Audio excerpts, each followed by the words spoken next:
नमस्ते फ्रेंड्स, कैसे हैं आप सब। आई होप आप सब अच्छे होंगे। मैं हूं Chitra Jha and welcome to my new YouTube channel and new blog also. तो फ्रेंड्स, आज बहुत ही ख़ास दिन है मेरी ज़िंदगी का और आज हम लोग इस ख़ास दिन को मनाने के लिए कहीं बाहर जा रहे हैं।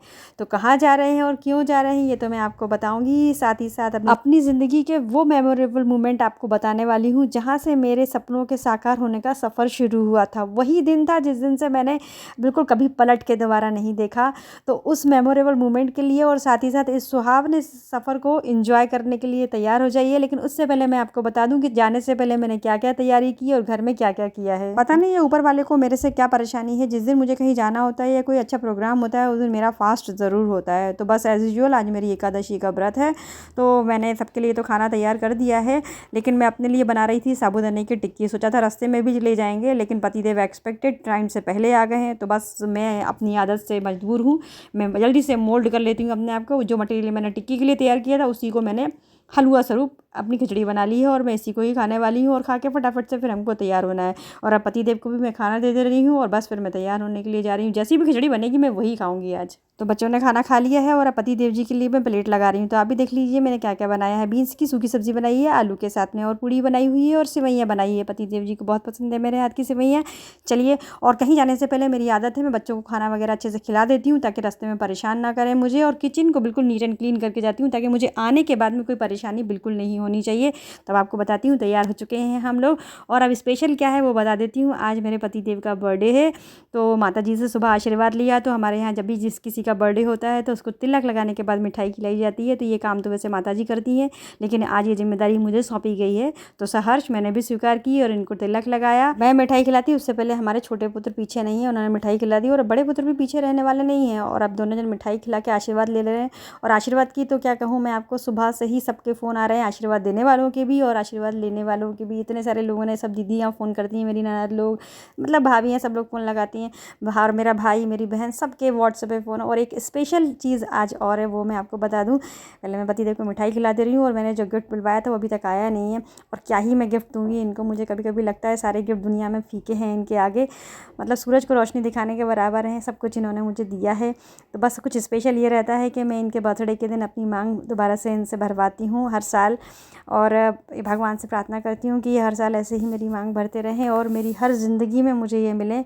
बस इसी आशीर्वाद के साथ में मैं इमोशनल बिल्कुल भी नहीं होना चाहती हूँ। और आपको बताऊँ, आज हस्बैंड बोल रहे हैं कि मेरी ज़िंदगी का बहुत ही प्यारा बर्थडे है, बहुत स्पेशल डे है। और दोनों बच्चे पीछे नहीं है, दोनों को भी तिलक में लगा दिया। और स्क्रीनशॉट पे आपको दिखा रही हूँ कि मेरी छोटी वाली जो बहन है उसकी बेटी हुई है। तो उसकी तरफ से जो मैसेज आया उसको पढ़कर तो हम सबके आंसू आ गए, बहुत ही अच्छा लगा। और बहन के तो मैसेज आपको सबके व्हाट्सएप मैसेज दिखाती हूँ, आपका स्क्रीन पे आप देखते जाइएगा। मेरी छोटी बहन इनको सो कॉल्ड फादर बोलती है। अपने पापा तो उसको याद नहीं है लेकिन मेरे हस्बैंड ही उसके लिए फादर है। और उसकी बच्ची की तरफ से जो मैसेज आया है उसके पापा ने भेजा है, मतलब मेरी छोटी बहन के हस्बैंड ने जो भेजा है उसको भी स्क्रीनशॉट पे आप देख लीजिए। बहुत ही प्यारा मैसेज है, बहुत अच्छा लगा देखकर। और अब हमारा फोटो सेशन हो गया है, हम घर से निकल रहे हैं और मौसम बहुत ही प्यारा हो रहा है। मैं आपको क्या बताऊँ, इतना बढ़िया मौसम है अभी। और सोचा तो था कि आपको कुछ अलग कुछ बताने वाली थी आज मैं, लेकिन मौसम देखकर मुझे कुछ दूसरी चीज़ें याद आ गई हैं। तो अब वही सारी चीज़ें मैं आपके साथ में शेयर करूँगी। मतलब मेरी ज़िंदगी का बहुत ही टर्निंग पॉइंट मैं आज आपको बताने वाली हूँ। तो चलिए फिर अब हम गाड़ी में बैठ जाएँ क्योंकि मौसम बहुत जल्दी ही मुझे लग रहा है ख़राब होने वाला है। और बहुत अच्छी वाली अभी तो बहुत प्यारी प्यारी हवा चल रही है और बारिश का मौसम, एकदम सुहावना वाला मौसम हो रहा है। जहाँ मैं जा रही हूँ वो बहुत ही प्यारी और बहुत ही पवित्र जगह है, भोपाल से 35 किलोमीटर दूर है। तो बस हम घर से निकल रहे हैं अभी। और घर से 4 कदम चलते के साथ ही रेलवे स्टेशन के पास है एक्चुअली मेरा घर। बढ़िया वाला ट्रैफिक हम लोगों को मिल गया है, पहले ही बैरियर यहाँ समझ लीजिए ताजी निकल रहे हैं तो ट्रैफिक बहुत अच्छा वाला मिलने वाला है हमको। एक्सपेक्टेड था लेकिन इतनी पास मिल जाएगा ये नहीं सोचा था। अब इस ट्रैफिक से जैसे ही हम निकलते हैं मेन रोड पर आते हैं तो फिर मैं आपको सारी चीज़ें दिखाती हूँ। वैसे तो मैं आपको क्या बोलूँ, किस्मत बस ख़राब है मेरी। मात्र 4:30 पौने 5 बजे का टाइम हो रहा है लेकिन अंधेरा ऐसे हो रहा है जैसे कि बिल्कुल रात ही होने वाली है। और अब बूंदाबांदी भी चालू हो गई है, मेन रोड पर हम लोग आ गए हैं। बहुत प्यारा मौसम हो रहा है। पहली बार मुझे अपने मोबाइल की पिक्चर क्वालिटी पता चली है। बाहर एकदम डार्क आउट अंधेरा हो गया था, बारिश शुरू होने वाली थी तो, लेकिन कितनी प्यारी ग्रीनरी दिख रही है और रोड कितनी स्ट्रेट, कितना प्यारा मौसम लग रहा है मेरे को, क्या बोलूँ, लग रहा था कि बस बाइक पे होती तो अभी बहुत एंजॉय करती। अब याद आया मुझे बाइक से, मैं आपको जो बात बताने वाली थी वो समझ सुनिए अब आप लोग।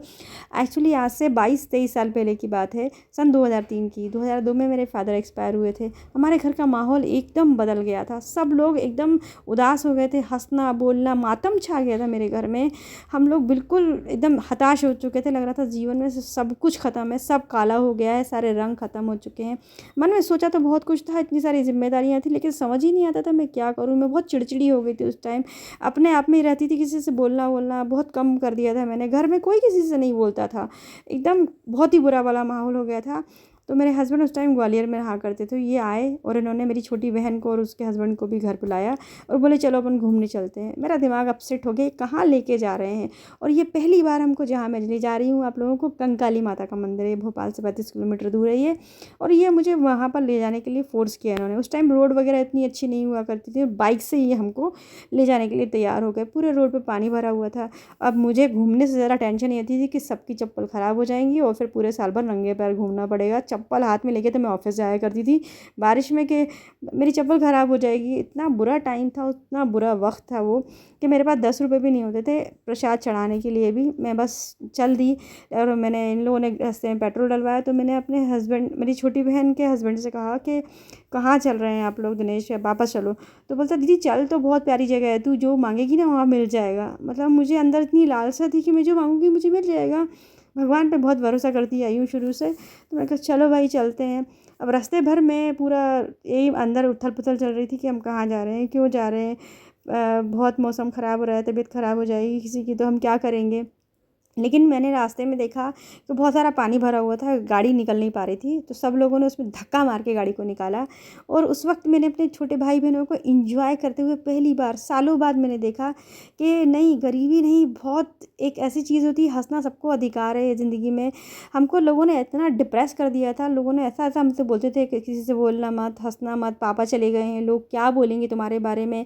मतलब हमारी ज़िंदगी को पूरा हम लोगों ने इतना हताश कर दिया था कि हम लोग हंसना बोलना बात करना बिल्कुल भूल चुके थे। हमको लगता था हम कोई गुनाह कर देंगे, लोग हंसेंगे हमारे ऊपर, हम हंसना, एक दूसरे से हंसेंगे, मजाक करेंगे, बात करेंगे। तो लेकिन मैंने उस दिन अपने भाई बहनों को खुल के हंसते हुए देखा, मुझे इतना अच्छा लगा।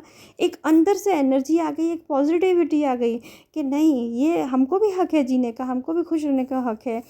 लोगों को इस तरह एंजॉय करते हुए देख रही हूँ ना, उस दिन का दिन याद है मुझे कि बाइक पे गीले होते हुए और हम लोग अपने जूते चप्पल पॉलीथीन में रखकर, और रास्ते पे भरा हुआ पानी, और उस टाइम रील वील बनाने का सिस्टम नहीं था, नहीं तो इतना हम लोगों ने उस दिन एंजॉय किया था मेरी ज़िंदगी में। तो उस दिन मुझे पता चला था कि नहीं, हंसने का हक हमको भी है, खुश होने का हक हमको भी। दुनिया के कहने में कभी नहीं आना चाहिए। दुनिया सिर्फ और सिर्फ डिमोटिवेट करती है, डिमोलाइज करती है, और हमको कभी आगे नहीं बढ़ने देंगे अगर मैं लोगों की बात मानूंगी तो। मैंने अपने भाई बहनों की उस वक्त शक्ल जो देखी थी ना, हंसता हुआ चेहरा, मेरे अंदर दोबारा से एनर्जी आ गई। और मुझे अपने रास्ते बिल्कुल ऐसे दिखने लगे जैसे बादलों में से जब पानी बंद होता है तो कैसे किरणें निकल के आती हैं सूर्य की, उस तरह से मुझे एक एनर्जी मिल गई। और मुझे लगा कि नहीं, हंसना भी ज़रूरी है। मेरे हस्बैंड उस वक्त मेरे से बोले थे कि ज़िंदगी जिंदा दिली का नाम है गुड़िया, तुम हताश होकर जियोगी ना, ना तो तुम अपनी जिम्मेदारियां पूरी कर पाओगी, और ना ही तुम खुश रह पाओगी, और ना ही तुम अपने कोई सपने पूरे कर पाओगी। इसलिए अपने अंदर की आत्मा को जगाओ, हताश मत हो, एक ही चीज़ को बैठकर रो मत, पकड़ के मत बैठो। तुम्हारा रास्ता तुमको क्लियर दिखेगा अगर तुम पलट पलट के बार बार नहीं देखोगी। ज़िंदगी में जितने मोड़ आएंगे ना, तुम उतने मोड़ों को यदि तुम देखती रहोगी ना पलट पलट के, तो सिर्फ तुमको रोड आड़ी टेढ़ी ही दिखेगी। लेकिन अगर सिर्फ सीधा देख के चलोगी ना तो तुमको कोई टर्न नहीं दिखेगा, सिर्फ तुम्हारा रास्ता तुमको क्लियर दिखेगा। हैट्स ऑफ है मेरे हस्बैंड को। मेरे पास आज जो भी कुछ है, जो भी मैंने हासिल किया है, सब इनकी वजह से है। मैंने फ़ैसले बहुत सारे लिए थे और मेरे फैसलों में इन्होंने ही मेरा सपोर्ट किया, और आज जो कुछ भी मैंने हासिल किया है, मेरा हर ड्रीम मैंने पूरा कर लिया। सिर्फ़ और सिर्फ मैं इनको ही क्रेडिट देती हूँ कि मेरे अंदर की जो, इन्होंने मेरी क्वालिटी को पहचाना और इन्होंने मुझे बताया कि नहीं, मेरे भाई बहन बहुत काबिल हैं, और तुम्हारे अंदर जो क्वालिटी है वो तुम अपने भाई बहनों को साथ में लेके चलो। हताश मत हो, ज़िंदगी में हंसना या बोलना गुनाह नहीं होता, पाप नहीं होता। तुम खुश रहोगी ना तो तुम सब कुछ अच्छे से कर पाओगी, पॉजिटिविटी के साथ में कर पाओगी। तो मुझे उस दिन से फिर मैंने ठान लिया, और आप लोग जानते हैं कि फिर मैं कहाँ से मेरा सफ़र शुरू हुआ था। मतलब 10 रुपये की चप्पल, 20 रुपये की चप्पल भी मैं पॉलीथीन में रख के चला करती थी, और आज आप सब लोग देख ही रहे हैं, ऊपर वाले का आशीर्वाद और आप लोगों का सपोर्ट ऐसे ही बना के रखिएगा बस। और हम लोग पहुंच गए हैं हमारी डेस्टिनेशन पर और कितना प्यारा वाला मौसम हो रहा है। आप रोड सब देखते जा रहे हैं, इतनी प्यारी वाली जगह है ये। कभी अगर आपको मौका मिले तो यहाँ ज़रूर आइएगा। और मेरे जो छोटी वाली बहन के हस्बैंड ने कहा ना कि यहाँ पर जो कोई जो आता है वो मांगता है तो मिलता है, मैं पक्का बोल रही हूँ।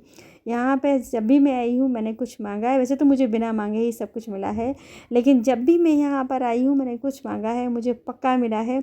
और आज भी मैं माता रानी को थैंक यू बोलने ही जा रही हूँ। जब भी हमारे घर में कोई स्पेशल ओकेज़न होता है मैं यहीं आती हूँ, यहीं पे कथा पूजा पाठ सब होती है। न्यू ईयर सेलिब्रेशन के लिए भी मैं यहीं आया करती हूँ, कथा करवाती हूँ। पूरा अपने ऑफिस के स्टाफ को सबको यहीं लाते हैं हम लोग।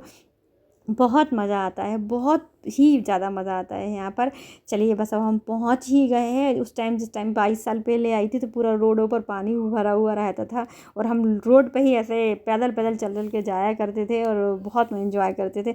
अब आज तो कार में बैठी हुई हूँ तो निकल भी नहीं सकती हूँ बाहर, गीले होने का मन तो बहुत ज़्यादा कर रहा है, लेकिन अब क्या कर सकते हैं, गीले हो जाऊँगी तो फिर अंदर वापस गाड़ी में बैठने को नहीं मिलेगा, इसलिए चुपचाप बैठ के अंदर ही इंजॉय कर रही हूँ और आप लोगों से बातें करती जा रही हूँ। तो आप लोगों को कैसा लग रहा है कमेंट करके ज़रूर बताइएगा। और इस जगह पर कभी मौका मिले ना आपको आने का तो ज़रूर आइएगा, बहुत प्यारी जगह है। और जब मैं यहाँ पहुँची तो एक अजूबा और मुझे मिल गया। यहाँ पर दूल्हा दुल्हन बैठे हुए थे और शादी चल रही थी। भाई देवशयनी एकादशी और शादी चल रही है। मैंने कहा नहीं ये भी जिंदा दिली है यार, अपनी मर्जी से दियो, जो मर्जी है वो करो, अपनी खुशी के लिए जीना चाहिए इंसान को। ये देखो सब लोग एंजॉय कर रहे हैं यहाँ पर। और ये देखिए दूल्हा दुल्हन की शादी का जो दहेज का सामान है ना वो भी यहीं रखा हुआ था। मैंने चुपचाप से वीडियो भी बनाया, लोग मुझे देख रहे थे लेकिन मैंने कोई बात नहीं बना लेती हूँ। और बस ये एंट्री यहाँ से कर ली। लोग कोई कुछ खा रहा था, कोई एंजॉय कर रहा था, मतलब अलग अलग तरीके के लोग, मुझे भांति भांति के लोग मिले यहाँ पर मुझे। और जो अंदर माता जी की मूर्ति है बहुत ही प्यारी मूर्ति है। मैं आपको क्या बोलूँ, कंस्ट्रक्शन अभी चल रहा है मंदिर में। पहले यहाँ सिर्फ एक मड़िया हुआ करती थी, छोटी सी बिल्कुल मड़िया थी, लेकिन अब तो इतना बढ़िया यहाँ पर अब हो गया है, मंदिर बहुत बढ़िया बनता जा रहा है। मेरे देखते देखते ही कई सारे चेंजेस आ गए हैं मंदिर में। और जो माता जी की मूर्ति है उनकी गर्दन थोड़ी सी टिल्ट है, इन्हें कंकाली माता बोला जाता है। तो हम लोगों ने माता जी के पहले तो अच्छे से दर्शन किए, प्रसाद चढ़ाया और आरती ली, सब लोगों ने माथा टेका और थोड़ी देर हम लोग यहाँ पर बैठे भी। और फिर थोड़ी सी देर बाद लाइट चली गई थी, लेकिन उससे पहले मैंने अच्छे से वीडियो बना लिया था। और बारिश तो अपना रुकने का नाम ही नहीं ले रही थी। लेकिन आपको बता दी हूँ ये जो जगह है वो इतनी प्यारी वाली जगह है। यहाँ पर पिकनिक स्पॉट बहुत अच्छा है, मतलब न्यू ईयर हो या फिर कोई अच्छा ओकेजन जब होता है और नवरात्रि के टाइम पर तो यहाँ मेला लगाया जाता है, बहुत बढ़िया। और यहाँ कई सारे लोग कपल आया करते हैं, कथा पूजा पाठ के लिए भी लोग आया करते हैं, फैमिली के हिसाब से भी बहुत अच्छी वाली जगह है ये। भोपाल से बहुत ज़्यादा दूर भी नहीं है और अब तो रोड भी बहुत ही अच्छा बन गया है और ऑन द वे आपको खाने पीने की व्यवस्था भी बहुत अच्छी है। और क्या क्या बोलूँ मैं आपको, इतना अच्छा नज़दीक में इतना प्यारा सा पिकनिक स्पॉट आपको जल्दी नहीं मिल पाएगा। और यहाँ पे सारी फैसिलिटीज़ हैं आसपास, जो मंदिर के आसपास पहले नहीं था ये सब कुछ, लेकिन खाने पीने की भी अच्छी व्यवस्था है यहाँ पर। हम तो जब भी आते हैं यहाँ पर तो पूरे स्टाफ के साथ में आते हैं तो यहीं पर खाना वगैरह बनवाते हैं। आज तो खैर बारिश का मौसम था और हम सब, मेरा तो फास्ट ही है और हस्बैंड ज़्यादा बाहर का कुछ खाते नहीं हैं। हाँ बच्चे कुछ खाएंगे तो अब उन लोगों को रास्ते में से खिला दिया जाएगा। अभी तो यहाँ पर सब बंद ही दिख रहा है, क्योंकि हम जिस टाइम पर आए हैं वो ऐसा टाइम है ना दोपहर है ना सुबह है, मतलब ऐसा शाम वाला टाइम हो रहा है। ये 5-6 बजा हुआ था और लेकिन देख लीजिए लोगों की भीड़ कम नहीं होती है। पानी तो एकदम झमाझम बरस रहा है लेकिन लोगों की भीड़ बिल्कुल भी कम नहीं है यहाँ पर। और जब सीज़न के टाइम पे आएंगे तब तो एकदम मज़ा ही आ जाएगा आपको। और अब अंधेरा होने से पहले हमको वापस भी जाना है, क्योंकि भाई रास्ते में यदि पानी ज़्यादा तेज़ गिरने लगा तो कुछ दिक्कत हो जाए, इसलिए बच्चों के साथ में थोड़ी सावधानी भी हम रखते हैं। तो बस बिना सोचे समझे जल्दी जल्दी अब वापस जा रहे हैं। और बहुत अफसोस वाली बात है कि गीला नहीं हो सकते, और गीले होने के बाद में बड़ा फिर गाड़ी में बैठने में बड़ी दिक्कत हो जाएगी। ये बड़ी माइनस पॉइंट होता है कार में कहीं जाने का।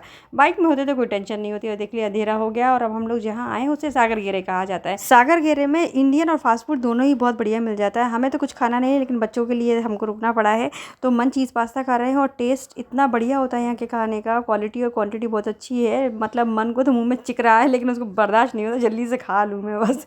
देख लीजिए जितना अच्छा दिखने में है ये चीज़ पास्ता उतना ही टेस्टी भी होता है। मैंने नहीं खाया भी लेकिन पहले खाया है, बहुत ही टेस्टी और लजीज होता है यहाँ का चीज़ पास्ता। और खाना हमारे पनीर कुलचा खा रहे हैं। और यहाँ पर मैं जब भी कहीं जाती हूँ ना मुझे छोटे बच्चे ज़रूर मिल जाते हैं। एक ही छोटे से नवाब हमें मिल गए, इनकी हमने वीडियो बनाई तो ये बहुत ज़्यादा खुश हो गए। भैया डांस चालू हो गया इनका, जाएगा। तो हमको तो बड़ा मज़ा आया इनके साथ में, हमने थोड़ी देर एंजॉय कर लिया जब तक ये लोग खा रहे थे। और पति देव तो बाहर का कुछ ज़्यादा खाते नहीं है, तो बस इनके लिए घर पर जाकर खाना बनाया जाएगा। तो फिर अब बिना आलस किए अब जल्दी से अब घर पहुँच जाते हैं। घर पर पहुँचने के बाद सबसे पहले मैंने चाय चढ़ाई है, क्योंकि कहीं भी जाओ तो बस चाय की याद बहुत ज़्यादा आती है, और फास्ट वाले दिन तो बहुत ज़्यादा ही आ जाती है। तो बस मैंने बिना चेंज किए हुए ही हाथ मुँह धोए और फटाफट पहले चाय चढ़ाई और दिया बत्ती की। वैसे बहुत लेट हो गया था, लेकिन शाम के टाइम पर भी मैं दिया बत्ती ज़रूर करती हूँ, भले कहीं भी जाऊँ, या तो जाने से पहले कर देती हूँ और नहीं तो आने के बाद करती हूँ। भगवान जी को आरती दीपक ज़रूर करती हूँ। तो बस मैं आरती कर दे रही हूँ और चाय पीऊँगी, और उसके बाद मैं खाना तैयार करने वाली हूँ पतिदेव के लिए। तो बस यही था मेरा आज का दिन। तो आई होप आपको अच्छा लगा होगा, आपने एंजॉय किया होगा, और आपको जो अच्छा लगा हो प्लीज़ कमेंट करके ज़रूर बताइएगा। मिलते हैं फिर मेरी ज़िंदगी के किसी एक नए पार्ट के साथ में। तब तक के लिए अपना और अपनों का ख्याल रखिए। हर हर महादेव।